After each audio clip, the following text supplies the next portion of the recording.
So with 2.0 out, there are a couple changes to this Prydwen tier list, so let's just go over everything, right? So let's start off with the sustains. Fushuan in S plus compared to Huohuo and Luocha in S. I gotta say, when it comes to survivability, nothing beats Fushuan. I mean, I see some people talking about how Luocha's healing is like the best. He's got his emergency heal, he's got his cleanse, he's got his strip. All those are good things. They won't stop you from dying, right? You can still get one shot if you just get targeted twice or 3 times. It makes it so, even with Huohuo actually, you still have to build your characters with a good amount of HP and defense, right? Like ideally like 3k and 1k defense, and sometimes that might not even be enough if you just get like over targeted. With Fushuan, it's not a problem. It's genuinely, you still get your heal off your ult, even though she's a preservation. She defends everybody perfectly, right? Depending on what light cone you got, she'll increase your taunt value, right? So she'll just get hit more often anyways. And unless you're going in something like an Argenti, right, who's just gonna like wipe everybody with a massive AoE and just like one shot Fushuan. My Fushuan is at only 6k HP, and my Fushuan almost never dies, right? So yeah, definitely S plus in Fushuan, I see that. Huohuo honestly might as well just be an abundance slash harmony, because her ult is so good, 20% energy and 40% attack. I mean, you don't get any healing off the ult, so you don't get like that emergency heal, so the healing is definitely like worse off than Luocha, but the fact that you can cleanse your characters once per turn, right, up to 6 times, I think, Huohuo is my ideal partner once you can get your characters to a good HP and defense threshold. Now, as for Lynx, they put Lynx above Bailu and above Japard. Definitely above Bailu. Bailu's revive, Bailu's my first healer, right? I got her E1, unfortunately, right? But Bailu, the fact that she has her revive is kind of like a semi-cleanse, not really, but it can kind of act like that. And sometimes if you're like just farming, right, and you just don't want like one of your characters to just die and then you have to like reset, go heal, and go back, right? Or like Simulated Universe, for example. Simulated Universe, Bailu is very, very, very good, right? But Lynx is just, she's one tier above, especially at E6. I don't even know what all of her Eidolons do, to be honest. So yeah. As for Japard's A. Japard's definitely A. He's damn good. My second account, he's like my main sustainer, right? And he is just like, I mean, he's wonderful, right? He resists death himself, increases his taunt value, increases the effect res of all of your allies, right? And on top of that, his taunt value will just make him get hit so much more, and his shield is so bulky, right? His shield is so bulky, and because you build him with so much defense, the taunt value really helps, because then he just gets targeted more often. So Japard is definitely up there.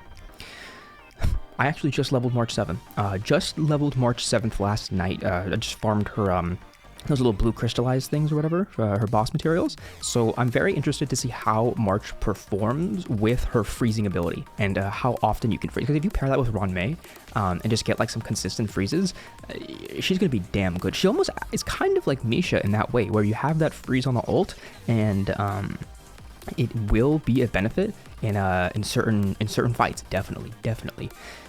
Natasha, is Natasha the worst? Natasha or Bailu? Honestly, she's fine. Natasha's fine, but yeah, that's kind of deserved. She's kind of shit. I take it back. I agree. 1000% agree. I was actually on the board of Bronya being as good as Ron-Mei before Ron-Mei came out. Bronya is amazing, right? Amazing. However, there's certain characters that Bronya just doesn't synergize very, very well with, right? And it's pretty much just characters that like have actions outside of their turn, right? So like follow-ups and stuff like that. Dr. Ratio, right, specifically. Dr. Ratio and Bronya, not really that good of a combo, right? And the fact that you need her E6 to get the character to keep the damage boost for the extra turn is why Sparkle is sick. Because Sparkle can do that at E0. Sparkle E0 is Bronya E6, right? I mean, not exactly, but just for like the damage lasting the extra turn. So for that reason, the fact that Ron-Mei is skill point positive as hell, right? You don't even have to use a single skill. Zero cycling, you don't have to use a single skill on Ranmei because you just put her at 132 speed or less. It doesn't matter. So she only goes once per cycle, and her ult just lasts the entire fight. So Ranmei is disgusting, and her E1 is it's broken. Her E1 is so good. Yeah, Ranmei is something else. Bronya, yeah, the extra turn, you can't. It's extremely good for certain characters, extremely good. Jingliu, I mean, it's just like you can't. It's Danheng, it works. It's a little tougher. It's very tough. You have to have two characters that will consistently give you skill points, have maybe some good light cones. Ranmei's light cone for some extra skill points. Bronya for some skill points. Sparkle, obviously, we don't even know what that's going to look like, right? But a Bronya Sparkle Imbiber Lunate team will be sick. This is bullshit. So you need tutorial light cone. I take it back. You don't need tutorial light cone. I mean, I don't have tutorial light cone on one of my accounts because I decided to quit for 1 month. Don't know. It's the stupidest month I decided to quit was when tutorial came out. But this character is miles above Silverwolf. There's certain circumstances where definitely Silverwolf will be better, but Pela, a 2-turn ult, right? AoE defense shred. You can pair it with resolution and not have to worry about not getting your 2-turn ult. I mean, Pela is broken. Pela is so broken. I love, and actually at E6 she actually does some relatively good damage if you pair her with Ranmei. So yeah, Silverwolf, you need her E1. I think it's E1, so you can get that 2-turn ult. Once you get E1 on Silverwolf, then she's better than Pela. Until then, at E0, Pela is miles above Silverwolf. Tingyun. Where is Tingyun? Well, I mean, they put her at S. I mean, she should definitely be above Silverwolf here. But there could even be an argument of why Tingyun is better than Bronya in certain circumstances. I mean, it's the same concept behind Ranmei being better than Bronya in certain teams. It's just because some teams, the extra turn is very nice, right? However, being able to increase your ultimate uptime with Tingyun 60 energy or 50, I mean, given you could just give an extra turn with Bronya and get 30 extra, but that's an extra skill point, or that's actually an extra 2 skill points you have to use, right? As for Tingyun, she just goes skill basic. You can even go another basic after that if you want, right? And Tingyun, she gives energy when they kill. She gives speed to both herself and her partner. Right? She gives energy, she gives attack, she gives damage bonus. I mean, she is, as you put her on Dance, she gets action advance. Tingyun is the true jack of all trades. She is amazing. Okay. Asta. This is disappointing because I love Asta so much. But unfortunately, she's super underwhelming unless you build a team that can either break the 200 speed threshold, right? So you could get a ton of actions. Now, I take it back. I'm kind of talking in the aspect of zero cycling, actually. But Asta is... You just toss everybody on attack boost, then you get your speed up, and then you get your multiple actions, and for that reason, Asta's good. But definitely not as good as Pela. I genuinely don't know what the hell Pela is doing in this tier. It's disappointing as hell. Hanya, unfortunately, I've only got her E2, so I haven't been able to test her out at E4, which is when she really shines. However, she's just slightly underwhelming.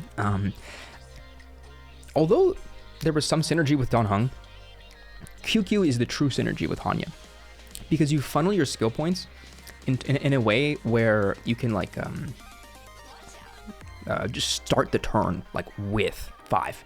Right? Or specifically if you go QQ, Bronya, QQ, that's when Hanya shines, because you're running out of skill points when you go QQ, Bronya, QQ, because that's minimum, well, 1 skill point, and then guessing on how many times you gamble. Let's say you gamble once on the first one, twice on the second one. That's 4 skill points, and that's just like, that's really tough.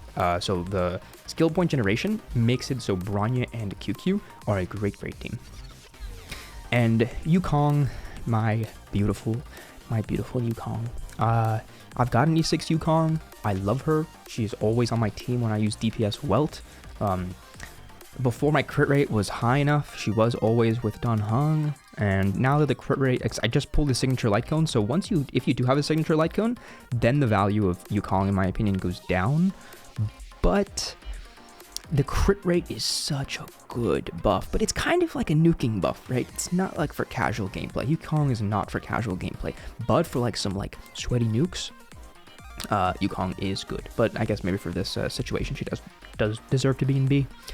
Okay, next, specialist tier.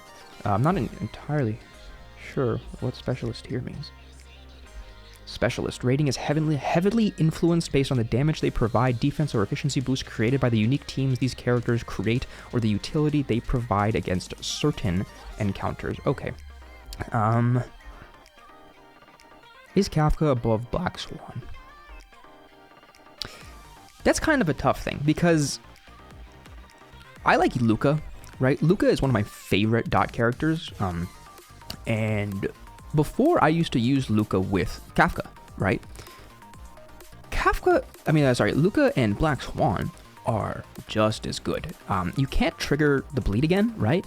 But the defense shred on Black Swan makes it so your damage gets increased, and Black Swan has her own damage output. So assuming they're against physical and wind, I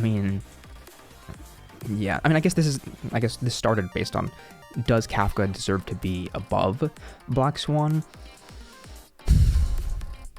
I guess you could make an argument for that. She's damn good. Black Swan is amazing. Deserves definitely. Topaz. Now this is interesting. Does Topaz belong in S? Topaz, this is the thing for me in Topaz. So, unfortunately, I don't have Jing Yuan, right, on my main account. So, I don't have Topaz's best team. I'm pretty sure that's Topaz's best team. But with Topaz, you want a character that can have like a good amount of damage output that comes from their follow-ups, right? And if we just go into these DPSs like really quick, right? It's pretty much just Doctor Ratio and Jing Yuan. That's pretty much it. I guess Clara too, but trying to think. No, single target. No, I don't think Clara would work because of the single target debuff there. So Himiko, if you want, since it's a single target debuff, it pretty much is like built for a Doctor Ratio or a Jing Yuan.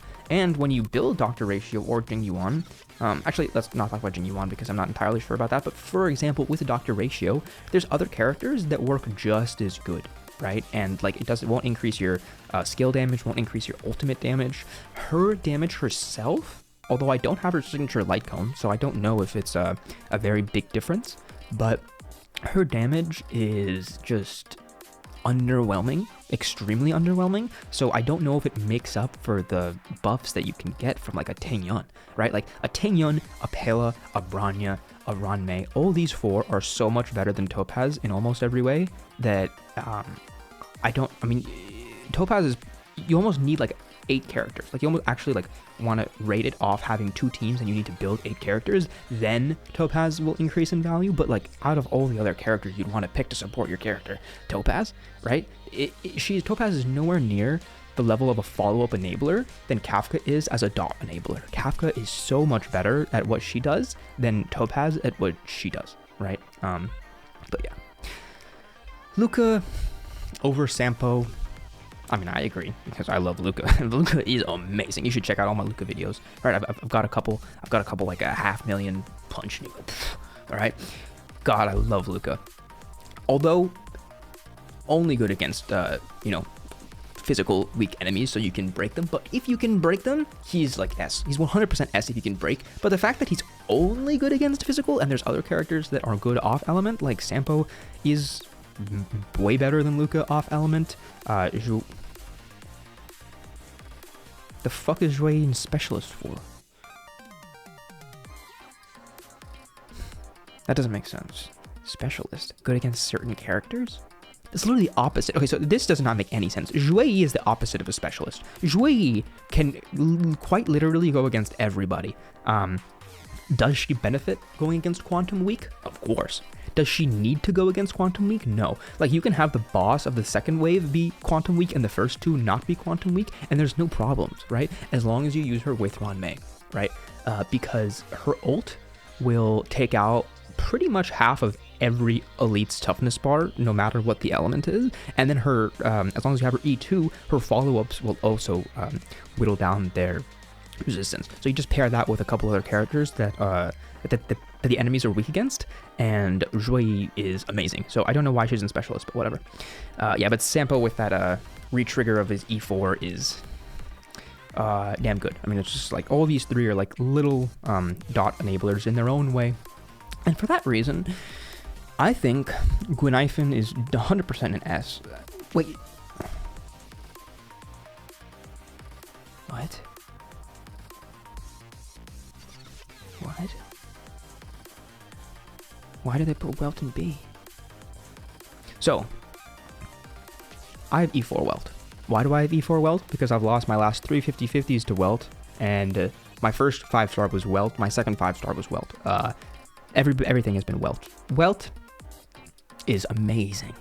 Welt is so good, especially at an early game level. Early game level, Welt never left my team.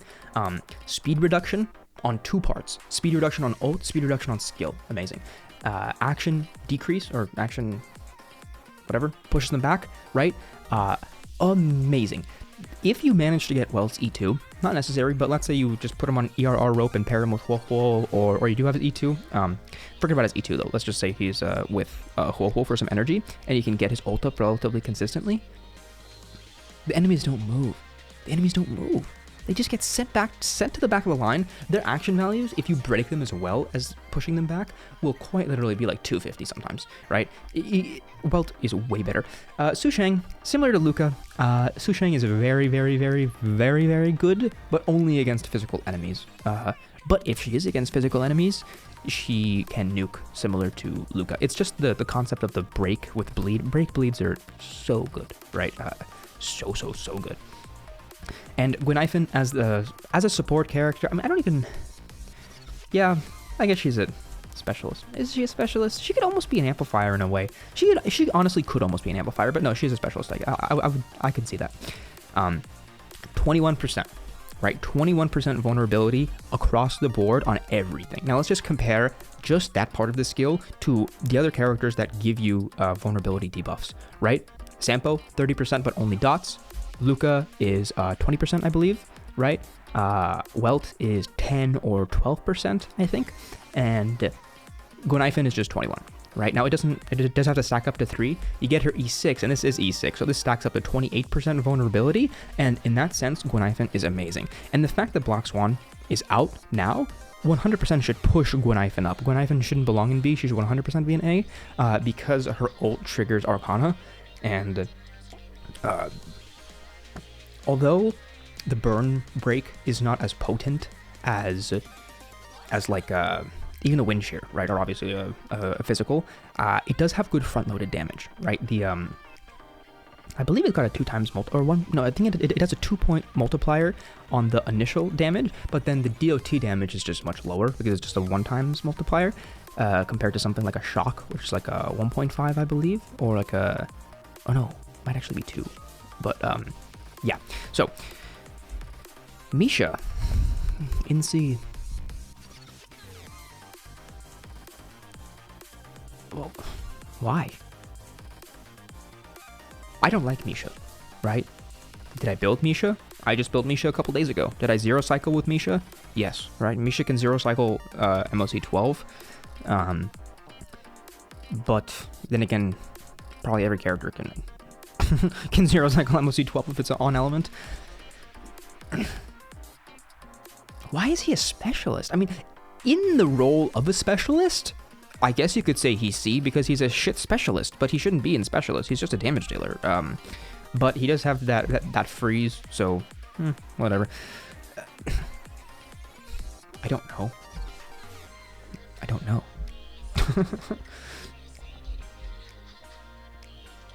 I should level this character up and find out what it does. Yeah, it's the only character I don't even know the kit. Okay. Now, we're in the meat and potatoes of the tier list. The damage dealers. S plus to Jingliu.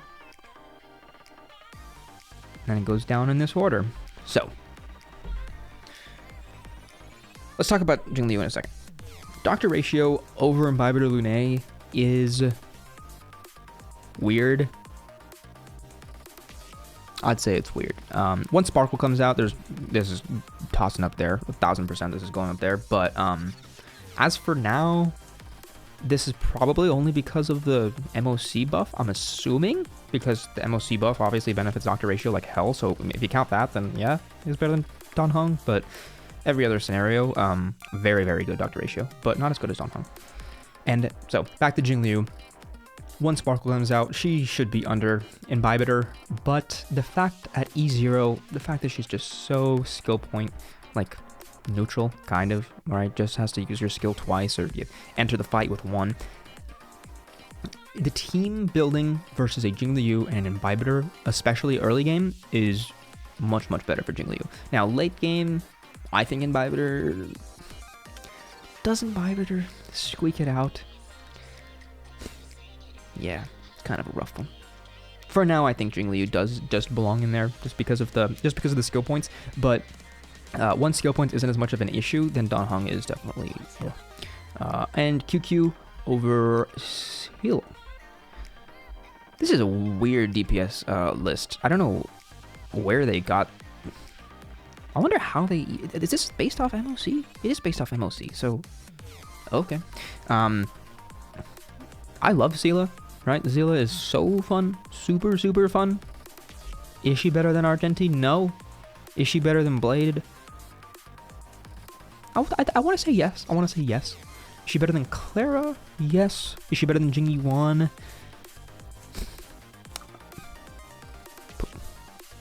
Actually, probably. Yeah, she probably is better. But yeah, no way she's better than Argenti. I don't know what the hell Argenti is doing here. In Pure Fiction, he's S+. In MOC, he's S. He's S. Argenti is so good. I don't have a signature light cone. I just use that, what is it? I guess in Pure Fiction, I use Himiko's light cone, but I use the, Genius Repose, and it's good shit. It's very, very good shit. Now, really quick, back to QQ.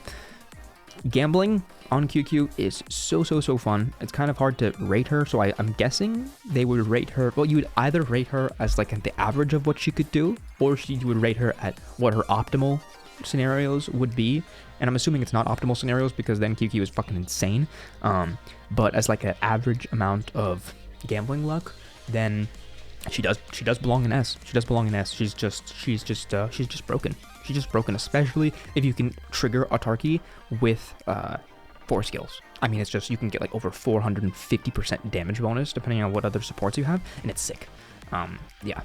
And Seela, from what I've seen, a lot of the new characters, I think, are not going to be quantum weak anymore. Which I guess actually, wait, I wonder if what I said just made sense. Because Sparkle's coming out and she's quantum, and then Sparkle's going to enable quantum team, so why would they get rid of quantum weak enemies in the MOC? So maybe they won't do that. Maybe we will get quantum weak enemies in the next cycle, but as for now, there's just no quantum weak enemies. Except for, I guess, like the Deer and True Swarm and MOC 11 side 2, I believe. But yeah, no, I don't know. Yeah, Seela's probably A. If these are in A, then Seela's in A, and this should be switched with Argenti. Is so good. Argenti is, God, I love Argenti. AoE, sick. He's got his hunt path. I mean, he's essentially like Misha, stronger in a way because of the physical versus the ice. But the fact that he's an Erudition that has his bounces. I mean, bounces are some of the most like high damage dealing things, like for a reason, because they're supposed to bounce. But if there's only one character, it all bounces, and it's like it's sick damage. It's sick damage. So Argenti is very, very, very good.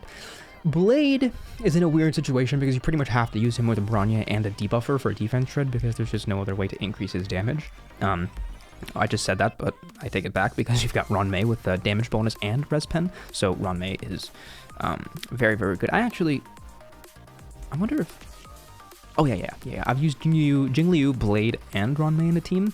And that is very, very good. And Blade, the only really problem with Blade is that a lot of the other DPSs, like Jingliu, do you need her light cone? No, right? Very good, but no. Dr. Ratio, do you need a light cone? No. Herda Shop's fine. Don Hung, do you need his light cone? No. I pulled E2 Don Hung, but I've been using the Herda Shop, the Aeon light cone, until his rerun.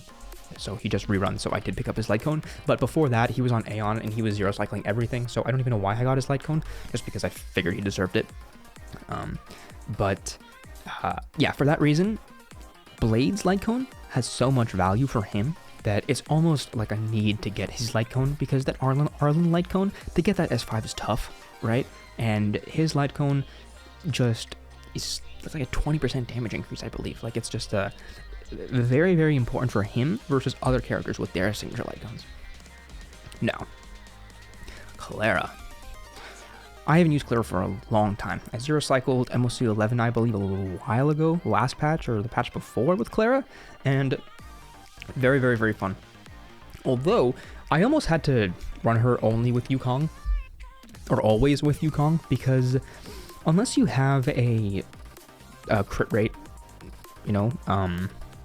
light cone, right? So maybe either that Under the Blue Sky, I believe, right? So that 24% crit rate, you need crit rate. And if you don't have crit rate, and if you're using either her light cone or Aeon light cone, you need crit rate, and the crit rate on Yukong is good. And the fact that it lasts 2 turns afters means that after Clara's turn, you still keep the buff. So Clara and Yukong have very, very good synergy.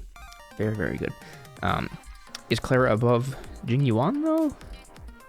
I don't think so. Definitely don't think so. Yeah. Jing Yuan, split damage between his ult and follow-up. So in a way, like, if you have Argenti's ult dealing like 500k, then you'll have Jing Yuan's ult do like 250, and then his follow-up do 250. So like, they're pretty similar in that sense. But the Lightning Lord is just...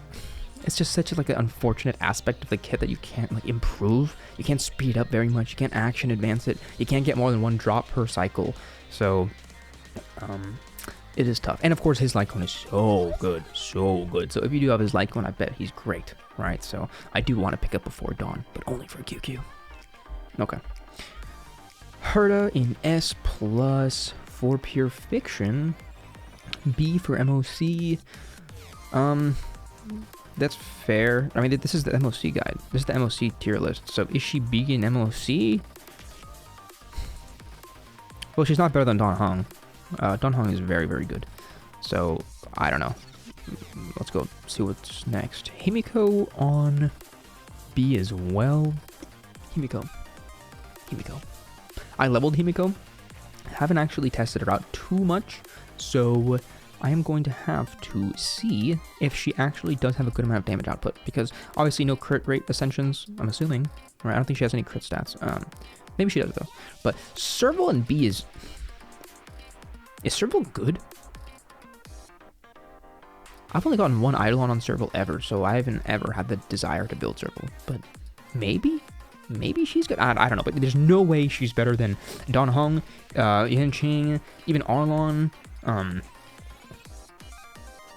Yeah, no.